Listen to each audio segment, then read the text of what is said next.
નમસ્કાર દર્શક મિત્રો, આપ નિહાળી રહ્યા છો મંતવ્ય ન્યૂઝ અને ગુજરાત એટ 10 સાથે હું જીત ગઢવી। સમાચારની શરૂઆત કરીએ તો મહત્વના સમાચાર હાલ હવામાનને લઈને મળી આવ્યા છે। રાજકોટના ગોંડલ અને ઢેબર રોડ પર વરસાદ જોવા મળ્યો છે। ધીમી ધારે વરસાદ પડતા બફારામાંથી લોકોને રાહત મળી છે। સૌરાષ્ટ્રમાં હજી સુધી વાવણી લાયક વરસાદ થયો નથી। રાજકોટના ગ્રામ્ય વિસ્તારોમાં પણ વરસાદી ઝાપટા જોવા મળ્યા છે। 5 વર્ષમાં પ્રથમવાર ભીમ 11 વાવણી ચૂકાઈ છે। આ વર્ષે વાવણી મોડી થતા ખેડૂતો પણ ચિંતિત જોવા મળ્યા છે। મેઘરાજા ખેંચાતા જગતનો તાતમાં હાલ ચિંતાનું મોજું ફરી વળ્યું છે।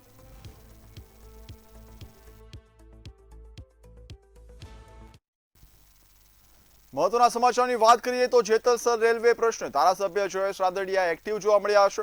જયેશ રાદડિયાએ ગ્રામજનો સાથે મહત્વની બેઠક પણ યોજી હતી। 72 રેલવે સ્ટાફની બદલી સામે ગ્રામજનોમાં રોષ ફેલાયો છે। લોબી શિફ્ટ કરવાના નિર્ણયનો ઉગ્ર વિરોધ છે તે યથાવત રહ્યો છે।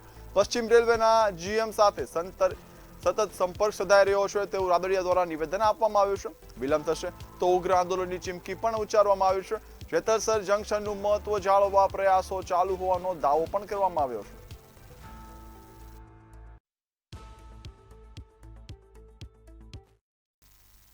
અમદાવાદથી મહત્વના સમાચારની વાત કરીએ તો બોપલમાં એસીબીની સફળ ટ્રેપ સામે આવી છે। મહિલા પીએસઆઈ અને પોલીસકર્મી સામે કાર્યવાહી કરવામાં આવી છે। પીએસઆઈ પ્રીતલ ચૌધરી સામે એસીબીનો સિકંજો પકડવામાં આવ્યો છે। આરોપીઓએ 10 લાખની લાંચ માંગી હતી।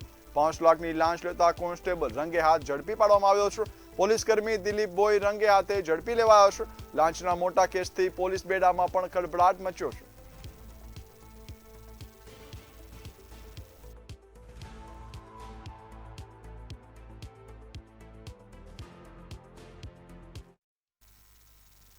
અમદાવાદથી અન્ય મહત્વના સમાચારની વાત કરીએ તો એસીબીની સફળ ટ્રેપ સામે આવી છે। એરપોર્ટ પોલીસનો પોલીસકર્મી લાંચ લેતા ઝડપાયો છે।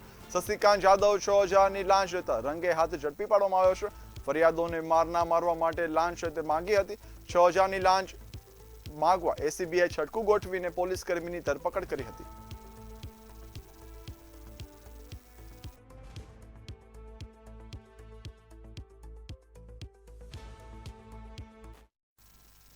અમદાવાદથી વાત કરીએ તો રૂમમાં ફસાયેલી 1.5 વર્ષની બાળકીનો બચાવ કરવામાં આવ્યો છે। રમતા રમતા બાળકી અંદરથી સ્ટોપર લગાવી દીધી હતી। રસોડામાં માતા કામ કરતી વખતે સમગ્ર ઘટના હતી તે સર્જાઈ હતી। માતાએ ગભરાઈને તુરંત 112 પર કોલ કર્યો હતો। ફાયર વિભાગની ટીમે ત્વરિત કામગીરી છે તે હાથ ધરી હતી। ગણતરીની મિનિટોમાં બાળકીને સહી સલામત બહાર કાઢવામાં આવી હતી। બાળકીનો આબાદ બચાવ થતા પરિવારે પણ રાહતનો શ્વાસ લીધો હતો।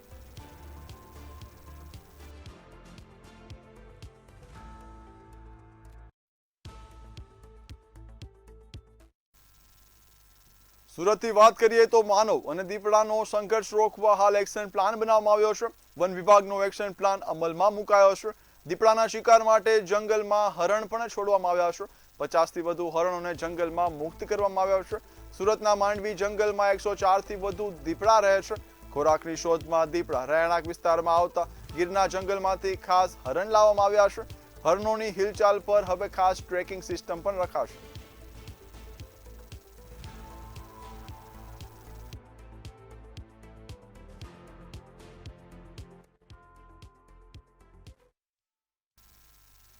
હવે નજર કરીશું અન્ય સમાચાર પર તો સુરતના ડિંડોલી ખાતે બાળકીના મોતનો મામલો સામે આવ્યો છે।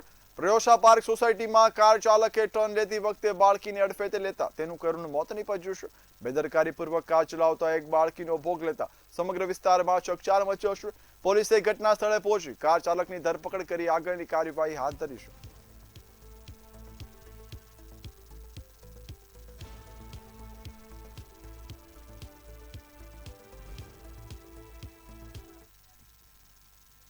લખતર એપીએમસીમાં ચેરમેનની ચૂંટણી દરમિયાન પંચાયતના પ્રતિનિધિના મતદાનમાં નામના થયેલા વિવાદાસ્પદ ફેરફાર અને સરકારી વિસ્તરણ અધિકારીની ગેરહાજરીને લઈને સમગ્ર મામલો ગાંધીનગર સુધી પહોંચ્યો હતો। ભાજપના મેન્ડેટવાળા ઉમેદવાર ખુશાર પટેલ ચૂંટણીમાં અનિયમિતતા થયાનો આક્ષેપ કરી રજૂઆત કરી હતી। તપાસ બાદ નિયામકે ચૂંટણી પ્રક્રિયામાં ખામી હોવાનું માન્ય રાખી ચૂંટણી રદ કરવાનો નિર્ણય કર્યો છે।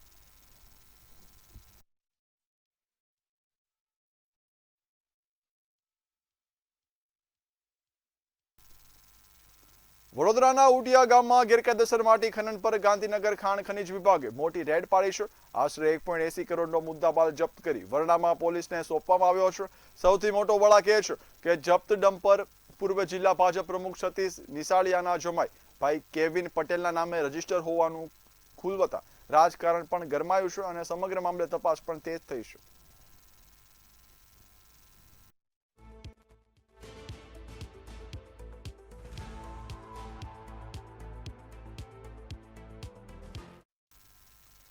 અમદાવાદમાં ગરમી વચ્ચે આગના બનાવો વધ્યા છે. દરરોજ 10 થી વધુ કોલ આવે છે.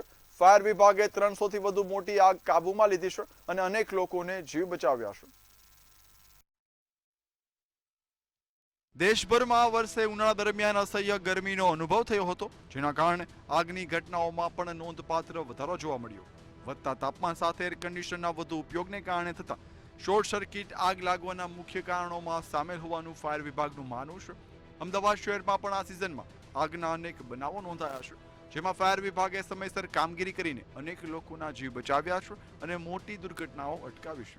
તમારી વાત સાચી. આ વખતનો ઉનાળો કંઈક વધારે ભયંકર લાગ્યો મને, કારણ કે એસી બ્લાસ્ટના કોલ ઘણા બધા બન્યા કે લાગે તમને સામાન્ય બિલ્ડિંગ, પણ એમાં જો એક જ જગ્યાએથી કોઈ કોલ થાય, કંઈક આગથી સળગે તો આખું બિલ્ડિંગ એને અંદર ફસાઈ જાય. જેમ કે અમે હમણાં થોડા સમય પહેલાં આઈટીસી નર્મદા હોટલ છે જે બોડકદેવમાં, એના બાજુમાં હાઈ સ્ટ્રીટ બિલ્ડિંગ છે, શિવાલિક હાઈ સ્ટ્રીટ, એમાં ગયા હતા. તો એની અંદર એ હાઈરાઇઝ બિલ્ડિંગ છે. તો એમાં એવું થયું હતું કે ચોથા માળ ઉપર એક ઓફિસમાં આગ લાગેલી હતી. સામાન્ય એમની ખુરશી અને સોફામાં આગ લાગી હતી, બીજું કંઈ વધારે નહોતું. પણ એનો ધુમાડો એટલો બધો થઈ ગયો હતો કે આખો એ માળ છે એ ધુમાડાથી ભરાઈ ગયો હતો. અને અમે પણ એ ધુમાડામાં ફસાયા હતા લોકોને બચાવવા જતા, કારણ કે અમને શરૂઆતનું સ્ટેજ એવું હોય છે કે પહેલા સ્ટેજે અમારે પણ ઝડપથી જઈ તપાસ કરવી જરૂરી હોય છે કે અંદર કોઈ માણસો ફસાયા નથી ને. અમદાવાદ ફાયર વિભાગે શહેરમાંથી દરરોજ 10 થી વધુ સામાન્ય આગના કોલ મળી રહેશે, જ્યારે દર વર્ષે અંદાજે 300 થી 350 મોટી આગની ઘટનાઓ નોંધાય છે. ગંભીર આગના બનાવોમાં બ્રિગેડ કોલ જાહેર કરીને 18 થી વધુ ફાયર ટેન્ડરો ઘટના સ્થળે મોકલવામાં આવે છે. ફતેવાડીની ઝૂંપડપટ્ટીમાં લાગેલી ભીષણ આગમાં 100 થી વધુ ઝૂંપડા બળીને ખાખ થયા હતા, જ્યારે સામલ 4 રસ્તા પાસે આવેલા એટીએમમાં લાગેલી આગ પર સમયસર કાબુ મેળવતા મોટી દુર્ઘટના ટળી હતી. હા, આ બધી આગોમાં નાની મોટી ઈજાઓ બધાને થતી જ હોય છે. જેમ કે કોઈ વધારે સમય ધુમાડામાં રહેવાથી બેભાન જેવી હાલત થઈ જાય તો અમારે એને ઝડપથી બહાર લઈ જવું પડે, ખુલ્લા વાતાવરણમાં લઈ જવું પડે, પાણી પીવડાવીએ, આ બધું કરવું પડે. ક્યારેક દવાખાને પણ અમારે લઈ જવા પડે છે ફાયરમેનને. ક્યારેક એ કાચ ફોડતી વખત અથવા કાચના દરવાજા ખોલતી વખત કાચ પણ વાગતા હોય છે તો લોહી લોવાણ પણ થાય છે. પણ આ અમારી નોકરીનો એક ભાગ છે અને આવું સતત થાય છે, પણ અમે સાવચેતીથી બને એટલો પ્રયત્ન કરી લોકોને બચાવવામાં ઉપર પૂરેપૂરું ધ્યાન આપીએ છીએ. આગની ઘટનામાં માત્ર લોકોનું રેસ્ક્યુ જ નહીં, પરંતુ ફાયર જવાનોની પોતાની સુરક્ષા પણ એટલી જ મહત્વપૂર્ણ રહે છે. આગ ઓલવતી વખતે ફાયર જવાનો દાઝી જવા, કાચ વાગવા સહિતની ઈજાઓનો સામનો કરતા હોવા છતાં પોતાની ફરજ નિષ્ઠાપૂર્વક બજાવે છે. વિકટ પરિસ્થિતિઓ વચ્ચે પણ ફાયર વિભાગના જવાનો સતત લોકોના જીવ અને મિલકત બચાવવા માટે દિવસ રાત તત્પર રહે છે. મીર દુધરેજીયા, મંતવ્ય ન્યૂઝ, અમદાવાદ. અમદાવાદ સિવિલ હોસ્પિટલમાં વધુ એક સફળ અંગદાનથી માનવતાનું પ્રેરણાદાયી ઉદાહરણ સામે આવ્યું છે. કલોલ છત્રાલમાં કામ કરતા 31 વર્ષીય બાબુ ડામોરના અંગદાનથી 3 ગંભીર દર્દીઓને નવજીવન મળવાનો માર્ગ મોકળો બન્યો છે. આ સાથે અમદાવાદ સિવિલ હોસ્પિટલમાં સફળ અંગદાનનો આંકડો 243 પાર પહોંચ્યો છે, જ્યારે કુલ અંગ અને પેશીદાનનો આંકડો ઐતિહાસિક 1042 સુધી પહોંચી ગયો છે. અંગદાન એ જ મહાદાનની થીમ પર કામ કરતી અમારી ટીમ દ્વારા ગઈકાલે રાત્રે સિવિલ હોસ્પિટલમાં 243મું અંગદાન થયું. એની વાત કરીશ તો 31 વર્ષીય પુરુષ બાબુભાઈ ડામોર, જેમને હેડ ઇન્જરી થતાં બ્રેન ડેડ ડિક્લેર કર્યા અને મૂળ ડુંગરપુર રાજસ્થાનના રહેવાસી છત્રાલમાં એમને પડી જવાથી ઇન્જરી થઈ અને પછી સિવિલમાં સઘન સારવાર બાદ એમની સ્થિતિમાં સુધારો ન થતાં એમને બ્રેન ડેડ ડિક્લેર કરવામાં આવ્યા. એમના પત્નીએ નિર્ણય લઈ અને એમના અંગોનું દાન કરવાનું નક્કી કર્યું. રાજકોટ અંકલેશ્વર ડિમોલેશન ખર્ચમાં વિવાદ થયો છે. મિનરલ બોટલ પર 12.40 લાખનો ખર્ચ દર્શાવાયો છે. બોટલના ભાવ અને કોન્ટ્રાક્ટ ચૂકવણીમાં ભ્રષ્ટાચારના આક્ષેપો સાથે રાજકીય ગરમાવો પણ વધ્યો છે. રાજકોટના જંગલેશ્વર વિસ્તારમાં 3 દિવસ ચાલેલી ડિમોલિશન કામગીરી બાદ ખર્ચને લઈને વધુ એક વિવાદ સામે આવ્યો છે. અગાઉ કાજુ કતરીના બિલની ચર્ચા વચ્ચે હવે મિનરલ વોટર પાછળ 12.40 લાખ રૂપિયા ખર્ચ દર્શાવતા સવાલો ઉભા થયા છે. સાંસ્કૃતિક વિભાગના મેનેજર કેબી ઉનાવાળાના જણાવ્યા મુજબ સ્થળ પર દરરોજ 4000 થી 4500 કર્મચારીઓ ફરજ બજાવતા હોવાથી 10 થી 12000 પાણીની બોટલો વપરાઈ હતી અને તે મુજબનું બિલ રજૂ કરાયું છે. જોકે બજારમાં 5 રૂપિયામાં મળતી બોટલ રાજકોટમાં મનપાએ 8 રૂપિયામાં ખરીદી હોવાના આક્ષેપો થયા છે. તમે 100 વર્ષથી જે લોકો ત્યાં રહેતા હતા, જેનો ટેક્સ આપણે કોર્પોરેશનમાં લેતા હતા, વેરો લેતા હતા, નળ વેરો લેતા હતા, લાઇટ બિલ પીજીવીસીએલ ગવર્મેન્ટનું ભરતા હતા, છતાં પણ આપણે એમનું ડિમોલેશન કર્યું રાજકોટના ડેવલપમેન્ટના નામે. કશો વાંધો નહીં, પણ એ લોકોના આંસુ લૂછવાનો સમય હતો. તંત્ર અને ભારતીય જનતા પાર્ટીને બંનેને કહેવા માંગુ છું, કારણ કે એમને ક્યાંક ડિમોલેશન કરતા પહેલા એમને આવાસ ફાળવવા જોઈએ, પણ એક વ્યક્તિને આવાસ નથી ફાળવ્યા અને ત્યાં કર્મચારીઓ અને ભારતીય જનતા પાર્ટીના લોકો ઉત્સવ મનાવ્યો છે અને એમાં પણ ભ્રષ્ટાચાર 32 જાતના ભોજનો અને નવું આવ્યું કે પાણીનું બિલ. સ્થાનિક પ્રજા પોતાનું આશિયાનો તૂટી રહી હોવાથી દુઃખ અનુભવતી હતી. ચીસો, રાડો, ચીચિયારી પાડી રહી હતી, રોઈ રહી હતી. એવા સંજોગોની અંદર કાજુ કતરી જેવી મીઠાઈઓ, ખજૂર રોલ, સમોસા, આની મેજબાની શું યોગ્ય હતી? આ થવું જોઈએ? આ તદ્દન અમાનવીય હતું. એટલો બધો ખર્ચો છે જ નહીં જમણવારમાં. એટલો બધો તો હું કામ ખોટા બિલ બનાવવા જોઈએ? આ વાકાણીના ધંધો શું કામ કરવો જોઈએ ભાઈ? એને આ બનાવ્યું તો મારે કેવું પડ્યું ને તમને? કે મારે ક્યાં તમને કહેવાનું હતું? હું કોર્પોરેશને 3 વાર હું આવી ગયો તો તમને કહું નહીં કે આ ખોટું બિલ બનાવ્યું તો મારે તમને. બિલનો વિવાદ અત્યારે મીડિયામાં ચાલી રહ્યો છે. મેં પણ બિલો જોયા છે, પણ મારા મતે આ બિલો એકદમ યોગ્ય છે, રેટ કોન્ટ્રાક્ટ મુજબના છે અને જે પાણી અમે ત્યાં સપ્લાય કર્યું છે તેના જ છે. કોન્ટ્રાક્ટ કોને અને ક્યારે કઈ રીતે નક્કી કરવો, શું ભાવ? લાસ્ટ આ કોન્ટ્રાક્ટ મંડપ સર્વિસ કામનો એકચ્યુઅલી કોન્ટ્રાક્ટ છે. 2023માં મંડપ સર્વિસ કામનો કોન્ટ્રાક્ટ મંજૂર થયેલો. મંડપના કોન્ટ્રાક્ટમાં અંદાજે 100 થી વધારે આઇટમોનો સમાવેશ છે. એમાં મંડપથી તમામ કામગીરી, ટેબલ સપ્લાય કરવાની સાથે સાથે પાણીનો પણ ઇન્ક્લુડ કરેલું છે. જે તે વખતે ત્યારથી આ મંજૂર થયેલા ભાવો છે. શું ભાવ છે સાહેબ? 8 રૂપિયા એક બોટલનો ભાવ છે. રિટેલમાં 5 રૂપિયામાં બોટલ મળે છે. 8 રૂપિયા આ વધારે નથી લાગતો તમને? જ્યારે ઉમિયા મંડપ સર્વિસને 2 વર્ષ માટે કોન્ટ્રાક્ટ પાયો હતો, વિરોધ પક્ષે બજાર ભાવ કરતા વધુ ચૂકવણી ડિસ્કાઉન્ટના બદલે વધારાની રકમ ચૂકવાઈ હોવાના તેમજ અધિકારીઓ અને પદાધિકારીઓની મિલીભગતથી ભ્રષ્ટાચાર થયો હોવાના ગંભીર આક્ષેપો કરાયા છે. સમગ્ર મામલે મનપાની કામગીરી અને ખર્ચની પારદર્શિતા સામે નવા સવાલો ઉભા થયા છે. બ્યુરો રિપોર્ટ, મંતવ્ય ન્યૂઝ. ગુજરાત એટીએસને એક મોટી સફળતા મળી છે. એટીએસની ટીમે ગેરકાયદેસર ટ્રામાડોલનો જથ્થો ઝડપી પાડ્યો છે. રાજસ્થાન ખાતે મોકલવામાં આવેલા 8 કરોડના ટ્રામાડોલના જથ્થાને અમદાવાદના શાહીબાગ વિસ્તારમાંથી ઝડપી લેવામાં આવ્યો છે. સમગ્ર મામલે એટીએસ દ્વારા પારસમલ જૈનની ધરપકડ કરવામાં આવી છે. આરોપી અગાઉ પર અનેક ગુનામાં જોડાયેલો છે. એ સસ્પેક્ટેડ બસ હતી, એને ચેક કરવામાં આવેલી. એમાં ખોટા બિલો આધારે ટ્રાન્સપોર્ટ થતા જે જથ્થો હતો એમાં 6 બોક્સ મળી આવેલા, જેમાં નાના બીજા 416 બોક્સીસ હતા અને એની અંદર ટ્રામાડોલ નો જથ્થો હતો. અને એના જે બિલ જે રજૂ કરવામાં આવેલા હતા એ ખોટા બીજી કોઈ નોર્મલ દવાઓના હતા. ટોટલ 2,08,000 ટેબ્લેટ રિકવર કરવામાં આવેલી છે. એમાં એક ટેબ્લેટની જે આંતરરાષ્ટ્રીય બજારની કિંમત છે 400 રૂપિયા થાય છે. લગભગ આની ટોટલ જે કિંમત છે 8 કરોડ 32 લાખ રૂપિયા થાય છે.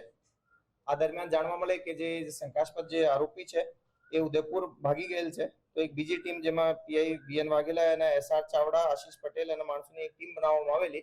એના તાત્કાલિક ટીમ ત્યાં જઈને ઉદયપુરના ગોગુંડા ખાતેથી એની અટક કરવામાં આવેલી. મોરબીના જેતપુરમાં ચાલી રહેલા ખેડૂત આંદોલનને મહિલાઓનો જોરદાર ટેકો મળ્યો છે. ઉપવાસ છાવણીમાં હજારો મહિલાઓ ઉમટી પડી હતી. ખેડૂતોના સમર્થનમાં નાટકનું આયોજન પણ કરાયું હતું.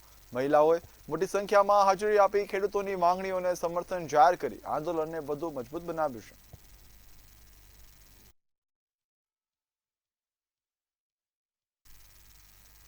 વડોદરાના ગેંડીગેટ વિસ્તારમાં અંધશ્રદ્ધાનો લાભ લઈ છેતરપિંડીનો ચોંકાવનારો બનાવ સામે આવ્યો છે.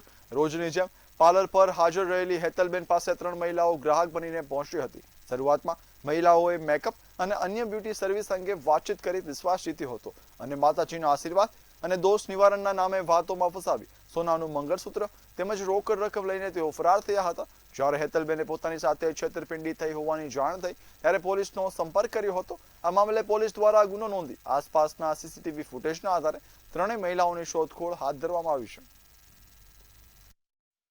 પ્રેસ કરીને મને પછી ભાન નહોતું સાચે કે મેં શું બોલી ગઈ એમને, અને પછી મને એવું કીધું કે તમારા પર છે ને દોષ છે નાગ અને નાગિનના, એ નાગ અને નાગિનના દોષ દૂર કરવા માટે તમારે છે ને થોડી પૂજા ને એવું કરવું પડશે। એ પૂજા તમે ચાહો તો મારી પાસે પણ કરાવી શકો, તમે કેશ આપી દો એના, તમે તમારી સુહાગનની એક વસ્તુ આપવી પડશે, તમને હું પાછી આપી દઈશ 1 કલાક પછી, તમે વિશ્વાસ રાખો પણ તમારું કામ થઈ જશે આમ તેમ।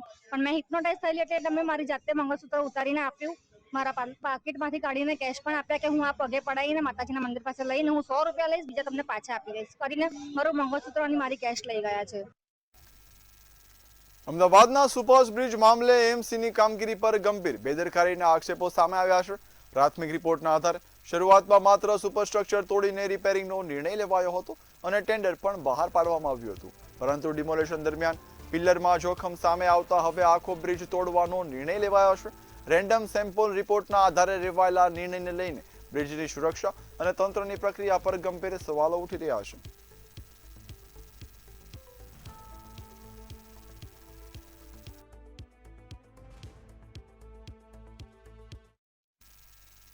વડોદરા નજીકના દશરથ ગામમાં છેલ્લા 25 થી 30 વર્ષથી પીવાના શુદ્ધ પાણીની સમસ્યા યથાવત છે। ભારે ટીડીએસના કારણે નળનું પાણી પીવા અયોગ્ય હોવાથી ગ્રામજનો દરરોજ રિફાઇનરીની લાઇન પરથી પીવાનું પાણી ભરવા મજબૂર બન્યા છે। અનેક રજૂઆતો છતાં સમસ્યાનો કાયમી ઉકેલ આવ્યો નથી।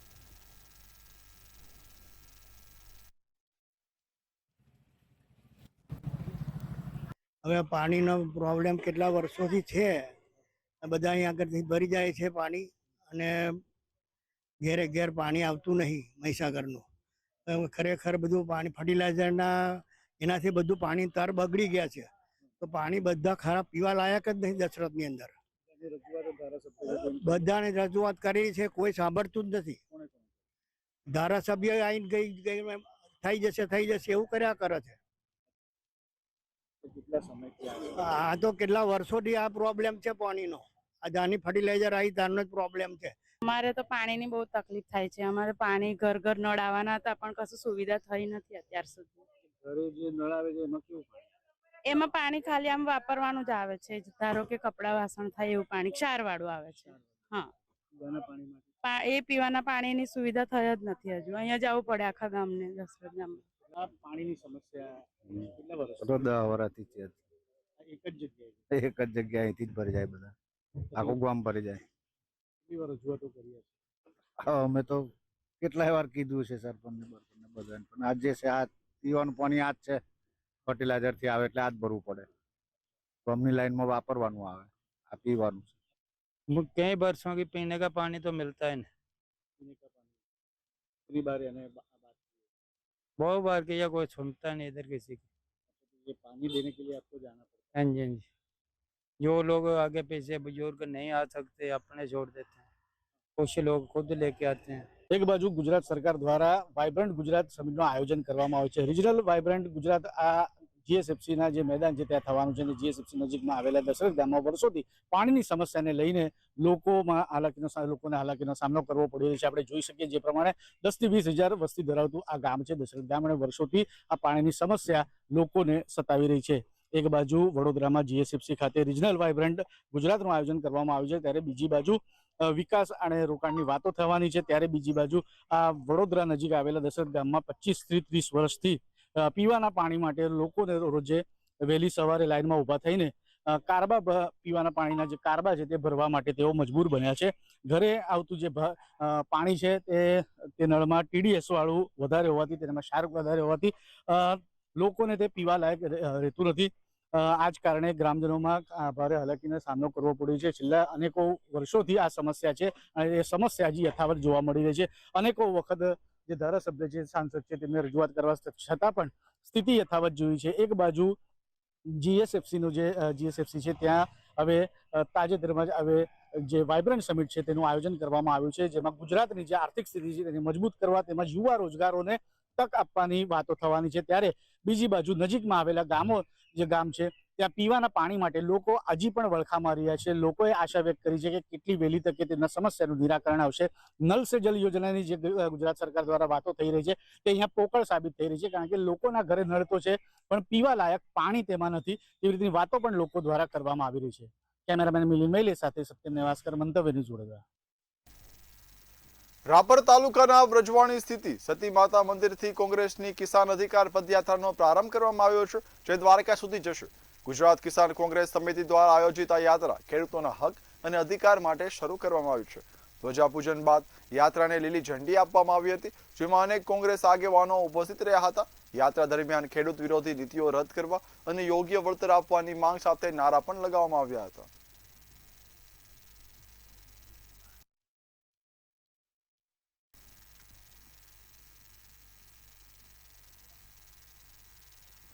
વડોદરા નજીક દશરથ ગામમાં હત્યાની ચોંકાવનારી ઘટના સામે આવી છે. અજાણ્યા શખ્સોએ ખાનગી શોરૂમમાં વોશિંગ કામ કરતા યુવાનની ક્રૂરતાપૂર્વક હત્યા કરી હતી. બનાવની જાણ થતાં પોલીસ ઘટના સ્થળે પહોંચી તપાસ હાથ ધરી હતી. જોકે હત્યા પાછળનું ચોક્કસ કારણ હજુ સુધી જાણી શકાયું નથી. મૃતકના પરિવારજનોએ હત્યારાઓને ઝડપીને કડક કાર્યવાહી કરવાની માંગ કરી છે.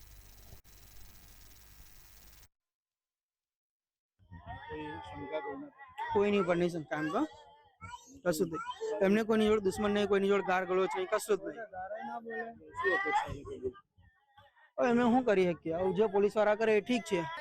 પપ્પા નોકરી કરતા હતા એટલે પપ્પાનું ઓપરેશન કરાવ્યું છે એટલે 2 દિવસ હું આવે છે. બરાબર.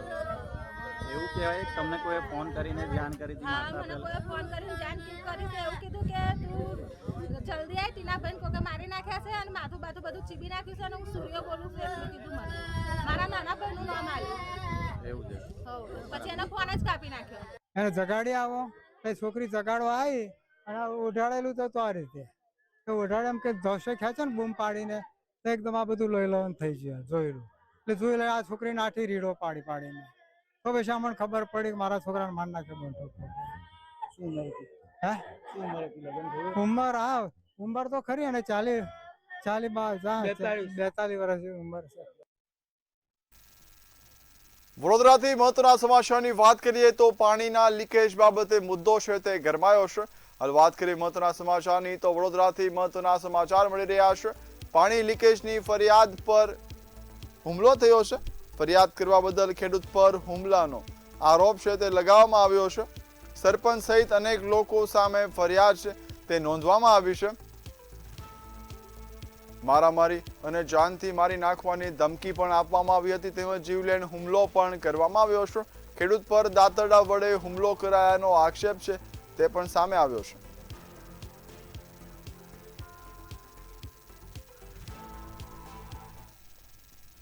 ભાવનગરથી મહત્વના સમાચારની વાત કરીએ તો પથિકા આશ્રમ પાસે આવેલા ગોડાઉનમાં ભીષણ આગની ઘટના છે તે સામે આવી હતી. ભાવનગરથી મહત્વના સમાચારની વાત કરીએ તો હાલ પથિકા આશ્રમ પાસે ગોડાઉનમાં ભીષણ આગ લાગી હતી. શ્રી મોલીધર પ્લાસ્ટિક મોલ ગોડાઉનમાં આગ ભભૂકી ઉઠી હતી. પરિણામે અફરાતફરીનો માહોલ સર્જાયો હતો. પ્લાસ્ટિકનો સામાન હોવાથી આગ છે તેને વધુ વેગ પકડ્યો હતો. આગ વધુ વિકરાળ બની હતી. આગની ઘટનાને પગલે લોકોના ટોળા પણ એકત્ર થયા હતા. વાતની જાણ ફાયર બ્રિગેડને કરવામાં આવી હતી, ત્યારે ફાયર બ્રિગેડ, પીજીવીસીએલ અને પોલીસનો કાફલો છે તે ઘટના સ્થળે દોડી આવ્યો હતો અને બચાવ કામગીરી છે તે હાથ ધરવામાં આવી હતી. ફાયર ફાઇટરોએ પાણીનો છંટકાવ કરી આગ પર કાબુ મેળવ્યો હતો.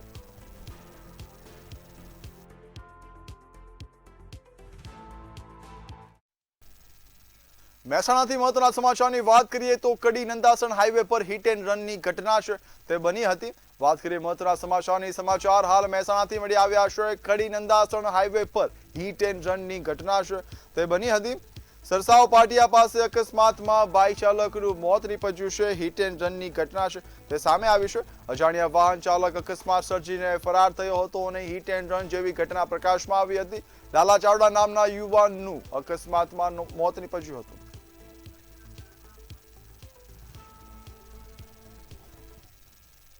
સુરેન્દ્રનગરથી મહત્વના સમાચારની વાત કરીએ તો મોડી સામે વરસાદનો માહોલ છે તે સર્જાયો હતો. મોડી સાંજની જો વાત કરીએ સુરેન્દ્રનગરની તો સુરેન્દ્રનગરથી મહત્વના સમાચાર મળી આવ્યા છે. ચુડા તાલુકામાં મોડી સાંજે વરસાદ થયો હતો. વાતાવરણમાં પલટા સાથે મેઘરાજાનું આગમન થયું હતું. વરસાદ છે તે વરસ્યો હતો. લાંબા સમય બાદ વરસાદથી ધરતીપુત્રો ખુશખુશાલ થયા હતા. ખેતરને લઈને ચિંતિત ખેડૂતોમાં આનંદ છવાયો હતો. ચુડા ગામ સહિત આસપાસના પંથકમાં વરસાદ છે તે જોવા મળ્યો છે. લાંબા સમય બાદ વરસાદ આવ્યો છે.